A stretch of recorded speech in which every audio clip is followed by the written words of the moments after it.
જય શ્રી કૃષ્ણ, જય દ્વારકાધીશ મિત્રો. આજે આપણે અધ્યાય 18નો 33મો શ્લોક સમજીશું. તૃત્યાયયા ધારયતે મનઃ પ્રાણેન્દ્રિય ક્રિયા યોગેનાવ્યભિચારિણ્યા ધૃતિઃ શાપાર્થ સાત્વિકી. હે પૃથાપુત્ર, જે અતૂટ છે, જેનો યોગાભ્યાસ દ્વારા અચળ રહીને ધારણ કરાય છે, અને એ રીતે જે મન, પ્રાણ તથા ઇન્દ્રિયોના કાર્યને નિયંત્રણમાં રાખે છે, તે ધૃતિ સાત્વિક કહેવાય છે.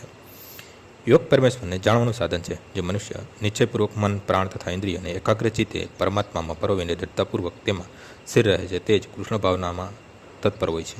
આવી ધૃતિ સાત્વિક હોય છે.